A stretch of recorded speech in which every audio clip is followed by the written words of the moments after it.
नागपुर महानगरपालिका में उद्या नागपूर महानगरपालिकेत स्थायी समिती अध्यक्ष निवडणूक आहे। सोबतच महानगरपालिकाचे 10 विषय समिती आणि परिवहन समितीची सुद्धा निवडणूक आहे। त्या दृष्टीने आमच्या डोक्यात एक विषय असा होता की जेव्हा माननीय पंतप्रधान नरेंद्रभाई मोदी यांनी नवीन पार्लमेंटमध्ये प्रवेश घेतला तर सगळ्यात पहिले ज्या विषयाला हात लावला तो विषय होता महिलांना 50% आरक्षण द्यायचं। असंच काहीतरी महिलांसाठी नागपूर महानगरपालिकेत आम्ही करू शकतो का, हा विषय मनात जेव्हापासून इलेक्शन झाला तेव्हापासून होता।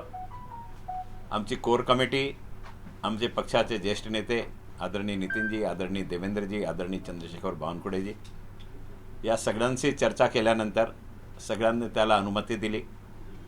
आमची कोर कमिटीची बैठक झाली आणि आम्ही सगळ्यांनी मिळून असा निर्णय घेतला की यंदा नागपूर महानगरपालिकामध्ये 100% भारतीय जनता पक्षाच्या पदरात जेवढे पद आहे प्रत्येक पदावर मात्र शक्तीलाही आपण जबाबदारी द्यायची। आम्ही पूर्वीच घोषित केला होता की स्थायी समिती अध्यक्ष आमची महिला राहणार आहे।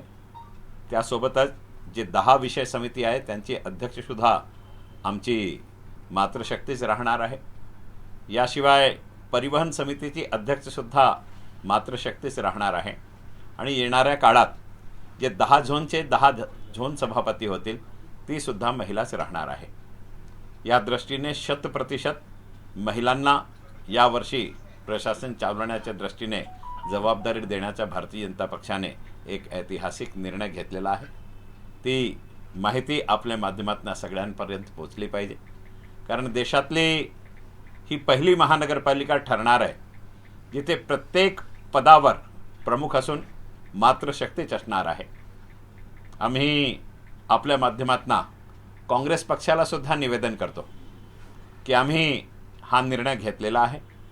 आपल्या पदरातही स्टँडिंग कमिटीचे 4 जागा आहे, त्या 4 जागांवर आपण सुद्धा महिलांना नेतृत्व द्यावा। सोबतच जे बहुजन विकास आघाडी आहे ज्याच्यात MIM आणि मुस्लिम लीग आहे त्यांना सुद्धा आम्ही निवेदन करतो की आपण सुद्धा मातृशक्तीला प्रतिनिधित्व द्यावा, जेणेकरून आमचीच नाही आपली सुद्धा पूर्ण मातृशक्ती येईल। तो 100% मातृशक्ती महानगरपालिका चालवत आहे हा चित्र जेव्हा देशासमोर जाईल तो एक नवीन पायंडा नागपूरच्या माध्यमातून 0 माईलने सुरू केलेला आहे याची सगळ्यांकडे माहिती होईल। त्यासाठी दोघांकडूनही आम्ही निवेदन करत आहोत। भाजपने 100% महिलांना सत्ता देण्याचा निर्णय घेतलेला आहे। स्थायी समिती अध्यक्ष गुण जुळणार का? स्थायी समिती अध्यक्ष आम्ही ऑफिशियली उद्या डिक्लेअर करणार आहोत आणि 10 झोनचे जे सभापती आहे ते सुद्धा आम्ही उद्या डिक्लेअर करणार आहोत, कारण जोपर्यंत 16 सदस्यांची निवडणूक होत नाही तोपर्यंत आम्ही अध्यक्ष डिक्लेअर करणं हा योग्य नाही। पण मी पहिल्या दिवसापासून सांगत आहे स्थायी समिती अध्यक्ष महिलाच होणार। मध्यंतरी अशी चर्चा होती की पुरुषाला देणारा बालपांड्यांचं नाव सुरू होतं, त्यामध्ये अशी वर्तमानपत्रामध्ये अशा बातम्या आल्या की ते गडकरीला जाऊन त्यांनी खंत व्यक्त केली की मला नको। काही खंत आहे का याच्यामध्ये? हा प्रेसने उभारलेला नाव होता बालपांडेजींचा। भारतीय जनता पक्षाने अधिकृतरित्या कुठेही बालपांडेजीचं नाव घोषित केलं नव्हतं। काही प्रेसमध्ये छापून आला की भारतीय जनता पक्षाने हे लोक निर्धारित केलेले आहेत, त्याच्यात मेयरचं नाव बरोबर होतं, पण जे नाव उपमहापौराचं होतं तो नाव बरोबर न होता।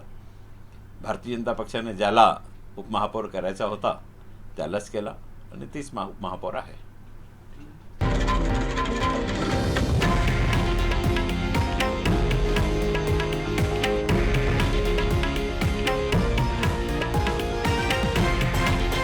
हे आहे देशातील नंबर 1 न्यूज नेटवर्क आणि आपण पाहत आहात TV9 मराठी, एकमेव।